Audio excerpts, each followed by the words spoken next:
au jour d'aujourd'hui, au nom de la grâce, au nom du Saint-Esprit qui peut enseigner quand il veut, et certains trouvent aussi des versets très beaux. Hein.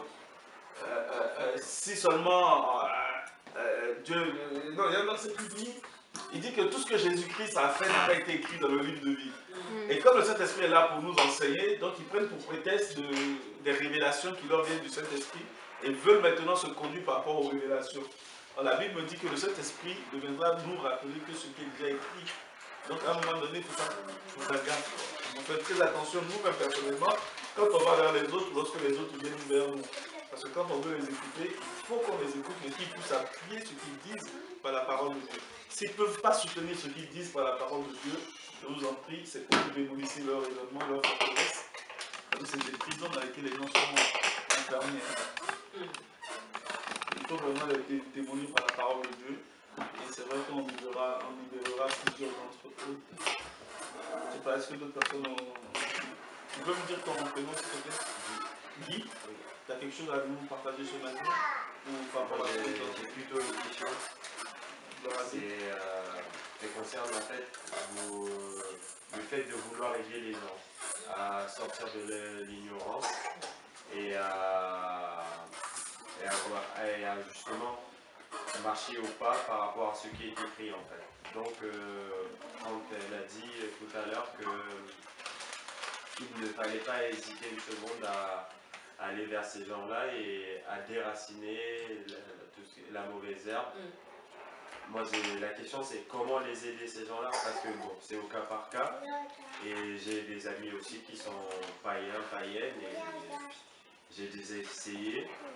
Je me suis à peu près cassé les dents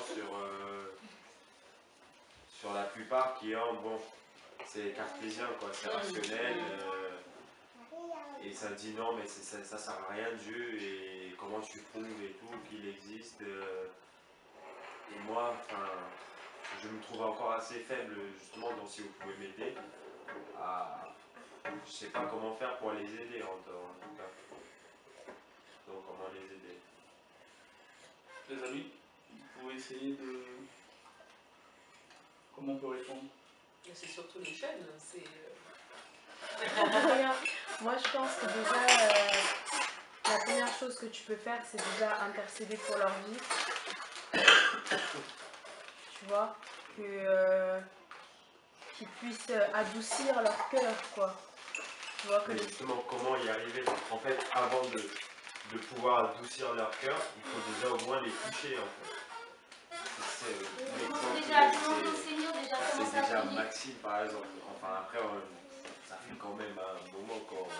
Mais en fait, le truc, c'est qu'avant de lui parler, en fait, quand tu sais que tu dois lui parler, il faut que tu demandes à Dieu avant, faut que tu pries avant, parce que toi, tu pourras rien faire. Tu te souviens quand nous parlait et que tu ne comprenais pas? C'est pas nous qui t'avons convaincu, c'est Dieu qui convainc. Nous, ouais, si je crois en Christ, tu vas parler tant que tu veux. Si c'est pas Dieu qui m'a convaincu, zéro. Tu vois ce que je veux dire? Si tu veux, quand tu veux parler à quelqu'un, tu pries pour la personne, tu pries sincèrement et après tu vas lui parler. Parce que toi, par tes mots, tu ne pourras rien faire. C'est Jésus, s'il parle à travers toi, là, il pourra toucher quelqu'un. Mais toi, tu ne peux rien faire par toi-même. Oui, mais bon, donc à ce moment-là, l'image de la graine, disons que tu veux la semer en moi en ce moment-là. Mais sauf qu'il faut déjà, entre guillemets, labourer le terrain.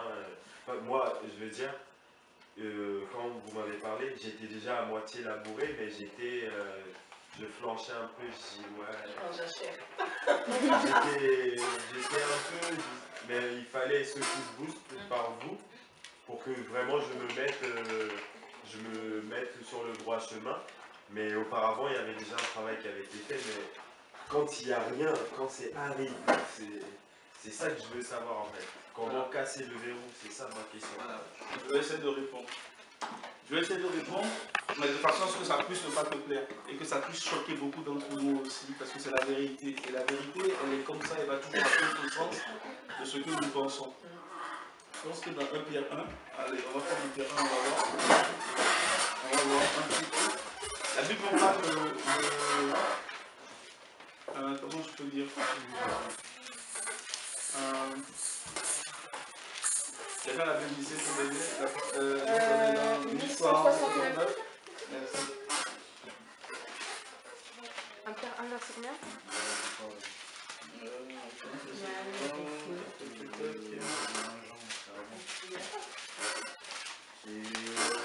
Avant ou après? 117. Après, c'est à la fin. 169. Donc, je sais pas, attends, je voulais chercher. Quelle personne c'était 1 Pierre 1? Ça parle de quoi? De la préscience. Ah oui, c'est ça que j'ai pensé aussi. T'es persuadé que Oui, c'était 1 Pierre? 1 Pierre 1, 20? Alors. Ok. J'ai pensé aussi.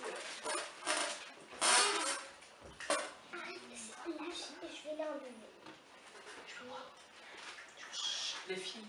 Ah, c'est la parole.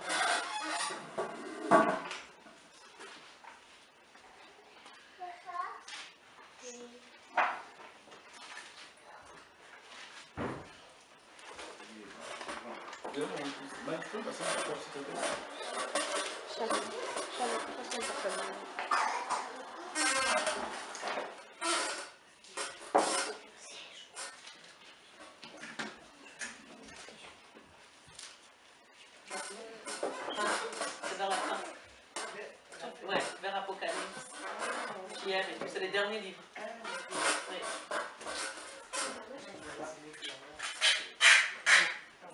Ça y est? 1 Pierre 1. Oui. C'est quoi?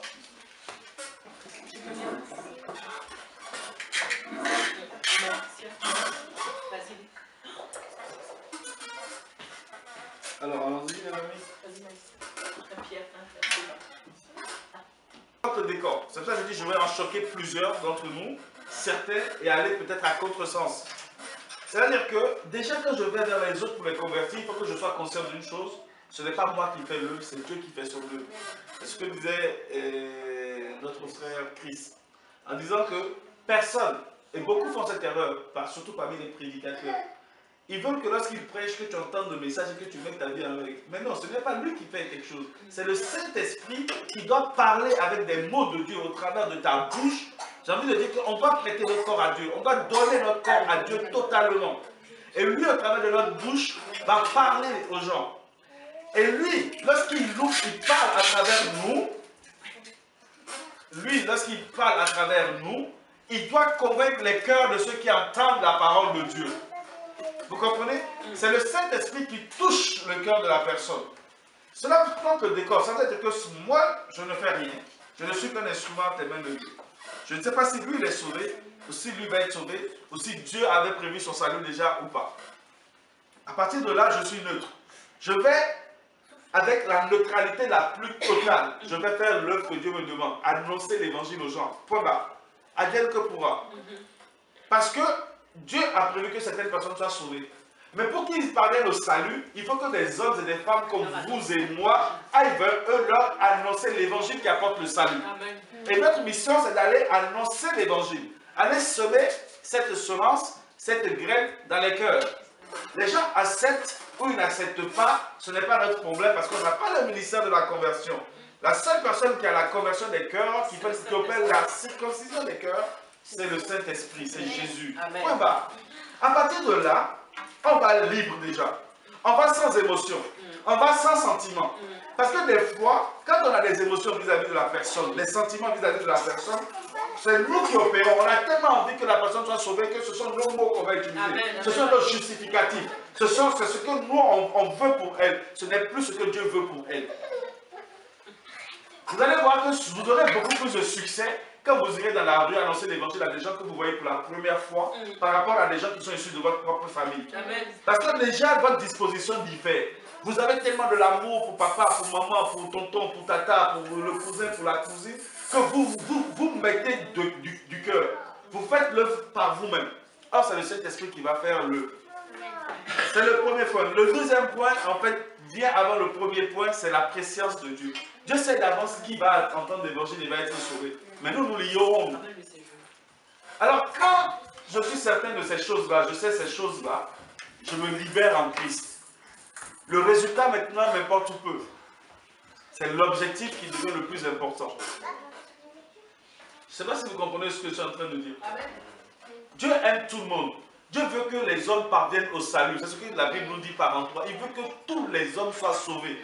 Mais connaissant l'homme que lui-même a créé, connaissant Lucifer qui est devenu Satan, qui est entré en guerre avec lui, connaissant la nature charnelle, il sait qu'il y a certains qui vont accepter et d'autres qui ne vont pas accepter non plus.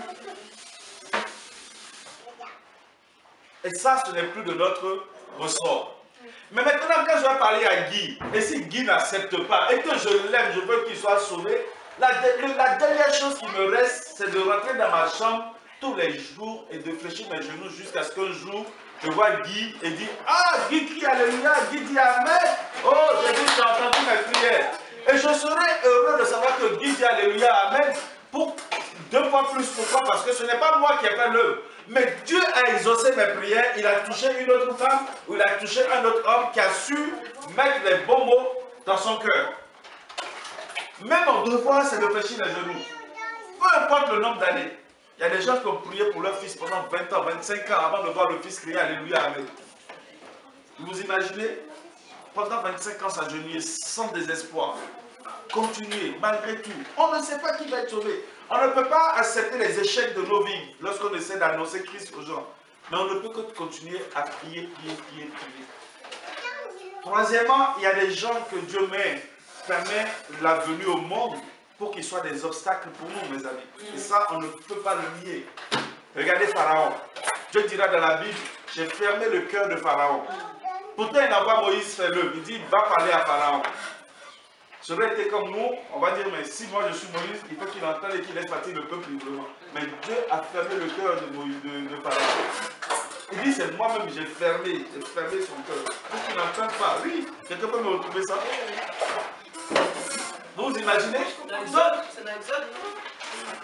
Donc, il y a des choses qui nous dépassent. Hein? Il a dit, ouais. Ah oui. Je comprends pas pourquoi il a fermé le cœur de Pharaon. Pour monter sa puissance, pour monter sa gloire. Parce que s'il ne connaît pas le cœur, parce qu'il connaissait déjà, il sait qu'il veut être sauvé. Tu vois? Si Dieu sait que moi, je vais l'aimer et que je vais l'accepter tout de suite, je vais au ciel, il va se servir de moi en tant qu'un bon ouvrier.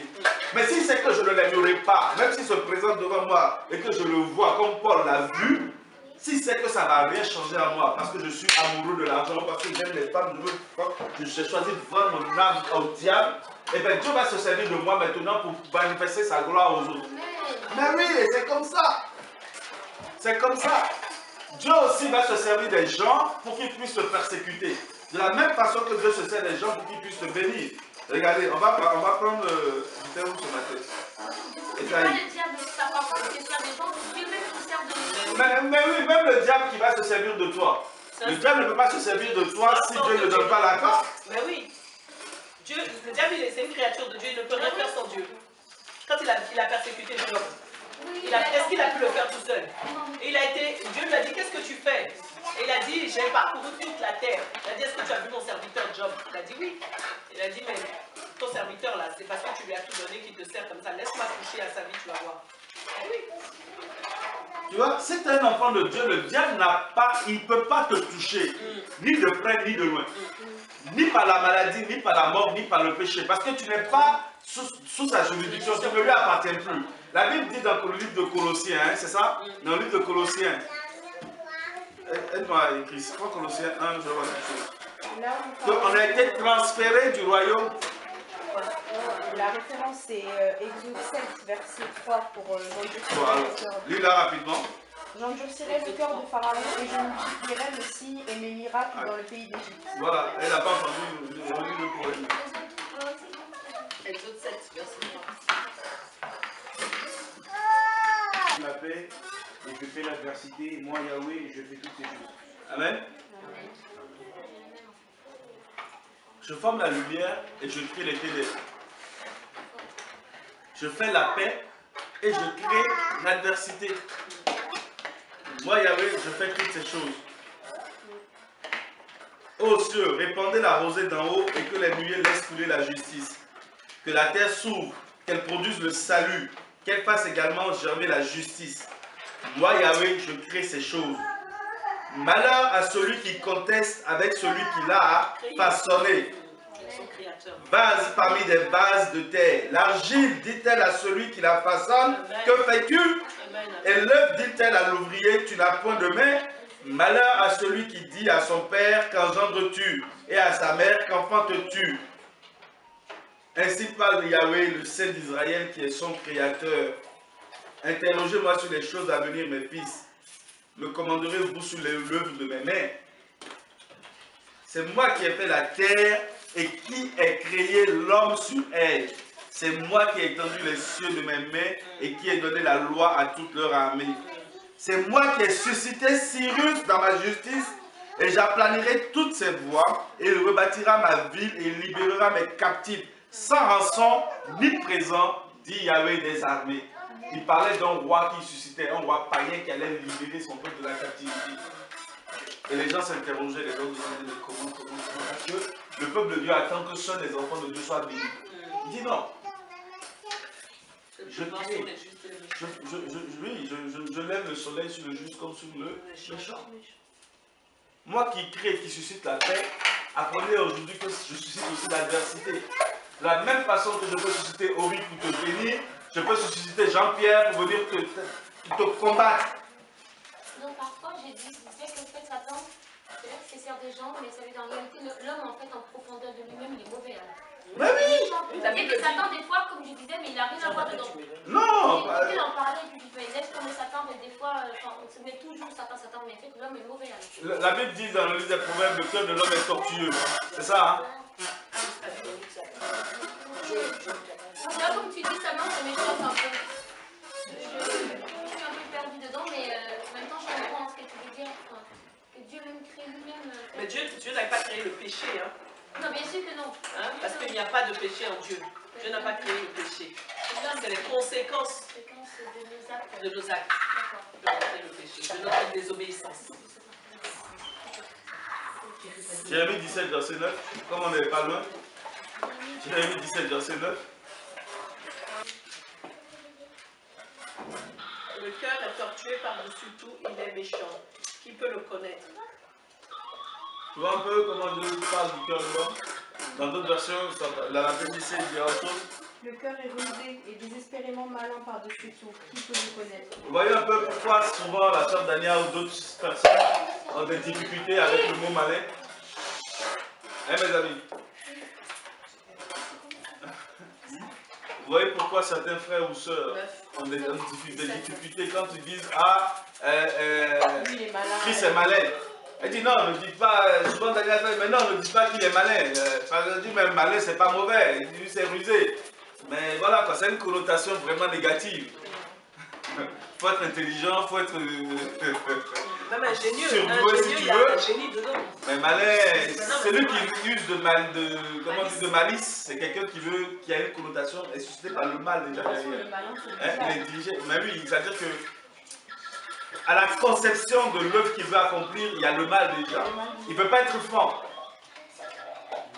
Il veut obtenir quelque chose de bon, de très bien, mais il va utiliser de malice, de mal. D'abord pour parvenir à ce qu'il veut. On voit un peu. Et maintenant, regardez un peu dans Colossiens 1.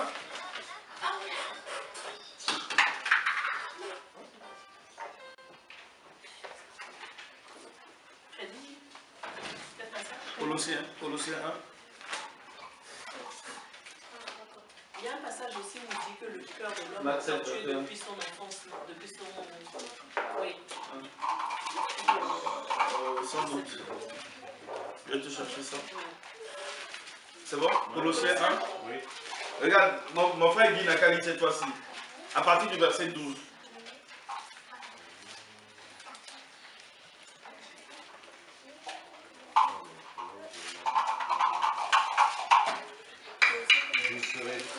Colossiens 1, à partir du verset 12. Vous serez fortifiés à tout point de vue par sa puissance glorieuse pour être toujours et avec joie persévérant et patient. Et vous exprimerez votre reconnaissance. Non.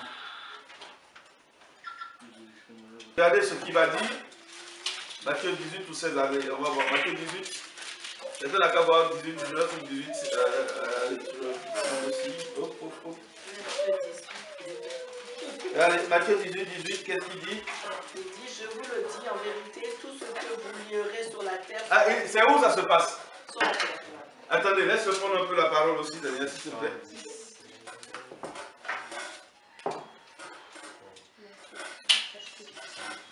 C'est aussi intéressant. Ouais.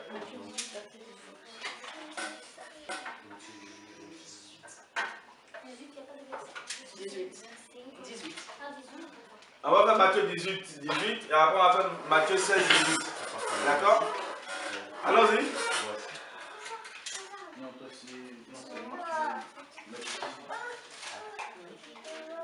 C'est bon pour vous ou pas? Allons-y. Daniel, vas-y.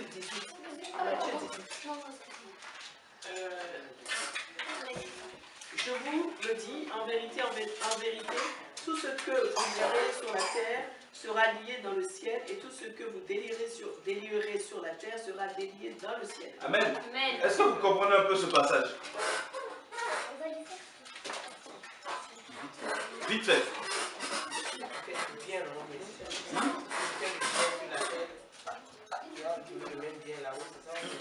Ça veut dire que tout ce qu'on aura décidé sur cette terre, on aura décidé sur cette terre, Dieu l'agréera là-haut. Là-haut. C'est ce que ça veut dire. Il dit, tout ce que tu vas délier. Non, d'abord il commence par quoi? Lier, non? Lié. Lié, oui. Tout ce que tu vas lier sur la terre sera lié dans le ciel. C'est-à-dire que si je prends la décision de lier quelque chose sur la terre, ou par exemple, on est parmi nous, il y a quelqu'un qui vit dans le péché, mais ça fait 2 ans, 3 ans, on lui parle, on lui reparle, il commence à contaminer les jeunes gens au milieu de nous. Si on le lie à Satan, on l'a lié à Satan, Dieu l'a créé là-bas, il le note, c'est fait, décidé ainsi par les enfants qui ont le pouvoir et l'autorité. C'est comme ça que c'est ce que Paul liait les gens à Satan. Il dit, vous connaissez ces paroles ou pas? Oh là là, mes amis. Allez, vous voulez qu'on regarde un peu? Oui. On va revenir, mettez vos doigts dessus. Mettez vos doigts. C'est la même chose en fait qu'un mariage. Le mariage, c'est si tu te maries ici sur cette terre, Dieu l'agrée là-haut. Voilà. Dieu ne l'a pas agréé avant que toi tu ne te maries. Voilà. C'est toi qui décides et Dieu l'agrée là-haut. C'est ça. C'est exactement ça. Ah, tu emmènes ça là. 1 Corinthiens plutôt. 1 Corinthiens. 1 Corinthiens 5, ça devait être. 1 Corinthiens 5, 5. Bon, avant de prendre 5, 5, parce que prenez 1 Corinthiens 5, 5 et après vous allez lire l'histoire à partir du premier verset. C'est bon? Si tu y es, vas-y, lis. Balance le 1, 5, 5.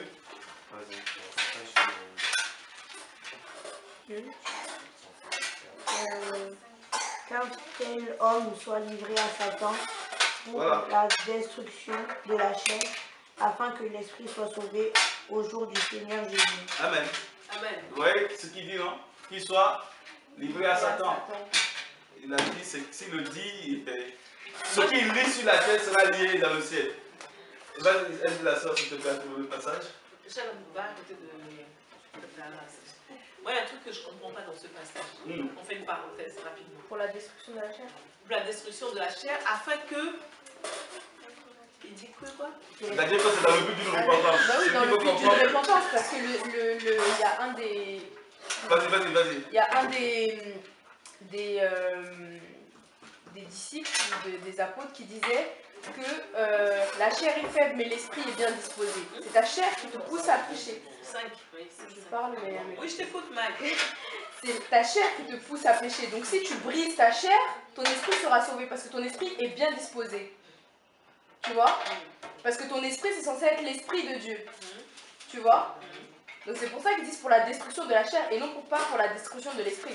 Si c'est la destruction de l'esprit, ça veut dire t'es placardé, t'es comme le malin quoi. Ton jugement, on sait comment tu iras, où tu iras. Mais là c'est, on te livre à Satan dans le but que tu puisses te repentir, revenir vers ton premier amour. Mais oui, mais ce que je ne comprends pas, c'est qu'il dit que la destruction de la chair, afin que l'esprit soit sauvé au jour du Seigneur Jésus. Donc quand le Seigneur Jésus reviendra. Oui. Non, Non, non, non, C'est ça. non. Je comprends Non, pas. c'est pas ça. Non, c'est-à-dire que... attends, j'ai perdu ma page. Non, regarde, prends Timothée 1, verset 20, tu vas comprendre la théorie de Paul. Attends, mon cœur. 1 Timothée 1, 20. C'est-à-dire que Paul dit quoi? Que Satan, il te donne à Satan pour que dans ton âme, tu puisses souffrir. Souffrir au point où tu puisses, si tu es censé renoncer à la souffrance que t'inflige Satan pour retourner à Dieu. Parce que sur la terre des hommes, c'est l'esprit qui est sauvé par Dieu et nous travaillons jusqu'à ce que Jésus revienne ou jusqu'à la mort pour sauver notre âme. D'accord, ok, j'ai Et le compris. verset Tu vois? dit de ceux Et dans 1 Timothée 1, 20, et Alexandre, je les ai livrés à Satan afin qu'ils apprennent par ce châtiment à ne plus blasphémer. Voilà. D'accord. C'est comme ça, tu vois, à partir de là, tu comprends. En fait, quand ils te disent qu'ils te livrent à Satan, c'est que la protection de Dieu n'y est plus. Ah oui? Donc Satan te persécute Comme Job. avant. Voilà, va Par te des maux, persécuter, des maladies. des maladies, et jusqu'à ce que tu dis, Seigneur, j'en ai marre. Voilà. J'arrête le Que tu te péché, j'arrête répandes, ça, que tu et je puisses viens à revenir toi. si vraiment il y avait une once d'amour de Dieu en toi. Comme j'ai loupé. D'où 1 Timothée 1, 20. D'où 1 Timothée 1, 20, auquel je veux que Madia puisse venir une fois et je prends la question de Guy. Ah non, c'est bon, c'est bon. C'est bon? Vas-y, 1, 20. De ce nombre sont Hyménée et Alexandre, que j'ai livrés à Satan afin qu'ils apprennent par ce châtiment à ne plus blasphémer. Voilà. D'accord? Et Sarassou, pardon, Fatou. Non, c'est pas ce que tu as dit, que Dieu livre, c'est Dieu qui livre même. Non, c'est l'apôtre. Oui, on peut dire que c'est Dieu. Regarde, c'est-à-dire qu'à un moment donné, il faut qu'on soit des véritables chrétiens. Si je suis chrétien, ce n'est plus moi qui vis, c'est Dieu qui vit en moi. Amen. Donc, si poussé par le Saint-Esprit, je parle quelque chose, c'est Dieu qui l'a fait. Amen. Regarde, quand je prêche, je dis non, ce n'est pas moi qui prêche, c'est Dieu qui prêche en moi. Amen. Quand je viens, la soeur dit elle est malade, et que je la touche à adopter sa guérison, je dis ce n'est pas moi qui ai fait, c'est Dieu qui ai fait. Amen. Donc, si c'est vrai pour ça, c'est vrai pour toutes choses. Amen. C'est où je suis mort et c'est Dieu qui vit, ou je ne suis pas mort, je meurs que ça m'arrange. Amen. Amen. C'est ça la vérité. Donc si Paul, c'est Paul qui a ouvert sa bouche, qui n'a pas dit Dieu m'a dit de le livrer. Vous comprenez ce que je veux dire? Il a dit je le livre. Mais le même Paul qui guérissait, qui disait c'est pas lui, c'est Dieu. Donc tu comprends que c'est Dieu aussi qui le fait en ce moment. C'est poussé par l'Esprit. La Bible dit c'est poussé par l'Esprit de Dieu que les Écritures ont été écrites, pour corriger. que tout a été fait par Dieu, par les hommes. D'accord? Et maintenant, pour bien comprendre, regarde, 1 Corinthiens 1, j'avais dit de ne pas fermer la page, et on va revenir dans Marc et Matthieu, et on va... C'est bon, là, c'est un tableau de question. On était dans 1 Corinthiens 1, verset 5. C'est intéressant. 1 Corinthiens 1. Attends, on n'a pas fini, parce qu'il faut comprendre pourquoi il a été livré à Satan le premier. 1 Corinthiens 1, à partir du verset 1. Je veux entendre la voix de Jacques. 1 Corinthiens 1. Allez. Pas 5-5, tu... Oui, on l'a lu déjà. 1 Corinthiens. Mais vas-y, lis-le si tu veux, 1 Corinthiens 1, 5. 1 Corinthiens 1. Guy, ça va, tu me suis un peu? Oui, oui. De ce qu'en toute chose, 1 Corinthiens 1, verset 1, là, Verset 5. de ce qu'en toute chose vous êtes enrichis. Non. On a Corinthiens 1. c'est ça, 1 Corinthiens 1, verset 5. Non, c'est 1 Corinthiens 5. Je continue. Oui, mais moi. Mais moi, étant absent de corps, mais présent d'esprit, j'ai déjà jugé comme si j'étais présent celui qui a commis une telle action. Vous et mon esprit étant assemblés au nom de notre Seigneur Jésus-Christ avec la puissance de notre Seigneur Jésus-Christ. Qu'un tel homme soit livré à Satan pour la destruction de la chair, afin que l'esprit soit sauvé au jour du Seigneur. D'accord, on est clair là-dessus? En fait, quand tu dis se livrer à Satan, en fait, c'est parce que c'est le corps qui pêche. Quand on livre la matière physique à Dieu afin de ressentir, parce qu'il dit plus haut, afin qu'il soit jugé, pour que nous ressentons ce supplice-là et pour être sauvés après. C'est ça? Non. Non, relis-moi la partie dont tu parles. Livrer un tel homme à Satan pour la destruction de la nature pécheresse afin que l'esprit soit sauvé. C'est parce que c'est le corps qui pêche justement qu'on doit détruire ce corps-là qui a péché. C'est tout ce que tous les péchés auparavant là. Donc on entend généralement dire qu'il y a de l'immoralité sexuelle parmi vous, et une immoralité telle qu'on ne la mentionne même pas chez les non-croyants, c'est au point que l'un de vous a pris la femme de son père. Et donc, les péchés énoncés là. Ce sont des péchés liés au corps, à la chair, tout à fait. Et donc c'est pour ça, il a dit, elle a lu tout à l'heure en disant que lui-même les avait déjà jugés. Et donc ce jugement-là a conduit les corps en enfer. Non. Regarde, ce qu'il veut dire, c'est que. Relis ta version parce que ça me met aussi bien défini. Fini, c'est qui? On entend généralement dire qu'il y a. Il y a à partir du verset 2. Ça c'est 1. Il y a à partir du 2. 2. D'accord.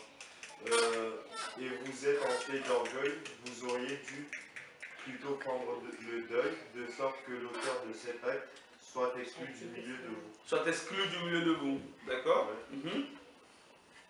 Quant à moi, absent de corps, mais présent en esprit, j'ai déjà jugé l'auteur d'un tel acte comme si j'étais présent.